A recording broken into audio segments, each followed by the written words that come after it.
নমস্কার আপনাদের সবাইকে। চলুন আজ আপনাদেরকে এক ভিন্ন মানসিকতার মানুষের সাথে পরিচয় করাবো।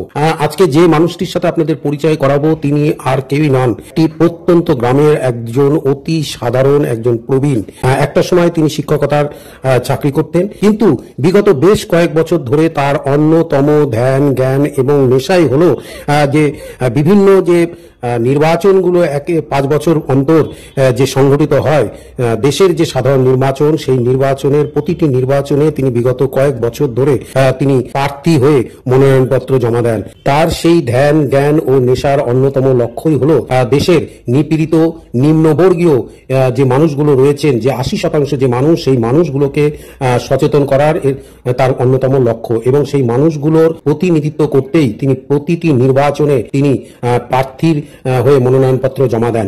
এবং আজ পর্যন্ত যতগুলো নির্বাচনে তিনি মনোনয়নপত্র জমা দিয়েছেন, এবং যেটা দেখা গিয়েছে নির্বাচন পরবর্তী ফলাফলে তার প্রতিটিতে জামানত বাজেয়াপ্ত হয়েছে, কিন্তু তবুও তিনি দমে যান নাই। কারণ তিনি নিশ্চিত যে তার এই ভোটে দাঁড়ানো নিয়ে যে কজন মানুষই তাকে ভোট দিক না কেন, তাতেই তার সন্তুষ্টি। যে মানুষগুলো অন্তত সচেতন নাগরিক হিসেবে শক্তিশালী দেশ গড়তে তারা নির্বাচনে অংশগ্রহণ করেছেন। শুধু নয়, তিনি প্রতিদিন তার নিজের এলাকার রাস্তা পরিষ্কার করে এলাকার মানুষকে সুন্দর ও সবুজ পৃথিবী গড়ে তোলার জন্য পরিবেশ সচেতনতার পাঠও তিনি দিয়ে চলেছেন। চলুন বন্ধুরা, তার সাথে পরিচয় করে দিই। তবে তার আগে আমার একটাই অনুরোধ, যারা এখনো পর্যন্ত আমার এই চ্যানেলটি সাবস্ক্রাইব করেননি, প্লিজ লাইক করুন এবং সাবস্ক্রাইব করার পর বেল আইকনটি অ্যাক্টিভেট করুন। এর অতি পরিচিত রণেন্দ্রনাথ মালি, অবসরপ্রাপ্ত এই শিক্ষক, প্রতিবার ভোট আসলে তিনি ভোটের প্রার্থী হন।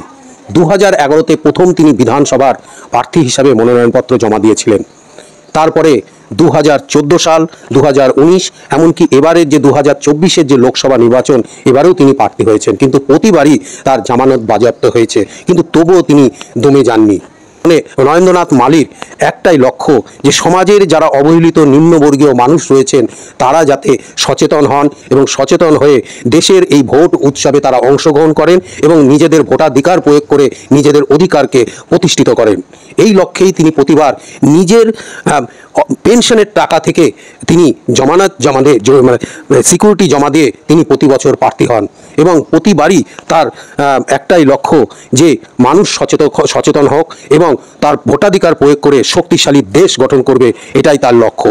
শুধু ভোটে দাঁড়ানোই তার লক্ষ্য নয়, সেই সঙ্গে তার এলাকার মানুষকে সচেতনও তিনি সারা বছর ধরে করেন। তার বাড়ির আশপাশের যে রাস্তা তিনি নিজে হাতে প্রতিদিন সকালে তা পরিষ্কারও করেন, এবং মানুষকে পরিষ্কার পরিচ্ছন্নতা বা সবুজ পৃথিবী গড়ে তোলার পথ তিনি দেখিয়ে আসছেন। লক্ষ্যটা ভারতের যে নিম্ন বর্ণের মানুষগুলো আছে তারা যাতে অধিকারগুলো পায়, কারণ হাজার হাজার বছর ধরে আমরা যারা নিম্নবর্ণের লোক তারা অধিকার বঞ্চিত।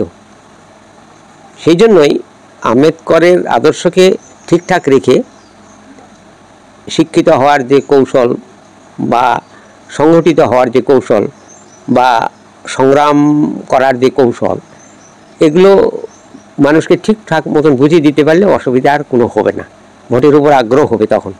এই যে প্রতিবার আপনি ভোটে দাঁড়ান, জামানত বাজেয়াপ্ত হয়, তবুও আপনি ভোটে দাঁড়ান কেন? হ্যাঁ, জামানত বাজেয়াপ্ত এই কারণেই হচ্ছে যেহেতু আমাদের নিম্নবর্ণের মানুষগুলা রাজনৈতিক সচেতন নয়, অর্থনৈতিক সচেতন নয়, এবং সমাজে প্রতিষ্ঠিত হওয়ার সচেতনতা নাই। তারা অত দুঃখের ভিতর থেকেও মনে করে আমরা নিরুপায়, আমাদের কোনো কিছু হবেও না। কিন্তু তারা যে মূল শক্তি, ভারতবর্ষের মূল শক্তি, ভোট শক্তি, এইটা বুঝে দিতে পারলে আর তাদের কোনো সমস্যা থাকবেও না। অনেক 3টা সমস্যা পূরণ হলে আর কোনো অভাব হবেও না। প্রতি বছর আপনি ভোটে দাঁড়ান, ভোটে দাঁড়াতে গেলে যে জামানত একটা জমা দিতে হয়, একটা সিকিউরিটি জমা দিতে হয়, সেটা আপনি কোথা থেকে জোগাড় করেন, কিভাবে? এগুলো আমাকে নিজেই করতে হয়। আর প্রচার বলতে আপনারা কি ধরনের? প্রচার বলতে বড় বড় পার্টির লোকেরা তো বহু কোটি কোটি টাকা পাচ্ছে, ওদের অনেক শক্তি, কিন্তু তারা তো বিশেষ করে কোম্পানির কাছেই পাচ্ছে, আর কোম্পানি ভালো করে স্বার্থটা রক্ষাও করছে, অনেক কিছু তারা বরাতও পাচ্ছে, কিন্তু আমাদের তো কোম্পানি সাহায্য করছে না। সেই জন্য আমাদেরকে এই খরচ করে মানুষকে বোঝাতে হবে। এক জায়গা থেকে আরেক জায়গায় পৌঁছাতে যাচ্ছেন, সেটা কিভাবে? পায়ে হেঁটে? হ্যাঁ, পায়ে হেঁটেই করতে হচ্ছে, আমাদের তো আর অত টাকা পয়সা নাই। তা সত্ত্বেও আমার কিছু নাই বলে দুর্বল হবো এরকম তো ব্যাপার নয়। এই যে এত বছর ধরে আপনি ভোটে দাঁড়াচ্ছেন, 2011 থেকে আজ অবধি আপনার বিশেষ করে আপনার জনসমর্থন কতটা জনসমর্থন আগে তো আমাদের কেউ বুঝতেই পারতো না যে এরা কি। এই পরিবর্তন সম্পর্কে কি বলবেন, মানুষকে কি বার্তা দিবেন? ভোটাধিকার সম্পর্কে এইটুকুই বলি যে তোমার হাতে অজস্র ক্ষমতা আছে, এই ক্ষমতাটা কিছুর বিনিময়ে বিক্রি করো না, তাহলে অনেক কিছু হয়। আপনাদের এই গ্রামের একজন মানুষ, কি বলবেন? কি দাদা অনেস্ট বলেই দাঁড়ায়, বুঝলেন তো, আর মানুষও মানে তার জন্যই। এবং দাদার তো একটা সততা আছে না, এবং কর্মনিষ্ঠ মানুষ। স্কুল লাইফ থেকে আপনারা এখন পর্যন্ত রিটায়ার্ড হয়ে গেছে, আমরা তো দেখতেছি গ্রামে। দেখুন এই রাস্তাটার কথা বলি, সামান্য রাস্তাটা দুর্গমণ্ডপ থেকে এই যে ফটফট দেখছে না, সম্পূর্ণ দাদা ভোর রাত্রে মানে ভোর 3টা বা 4টার সময় উঠে পরিষ্কার করে।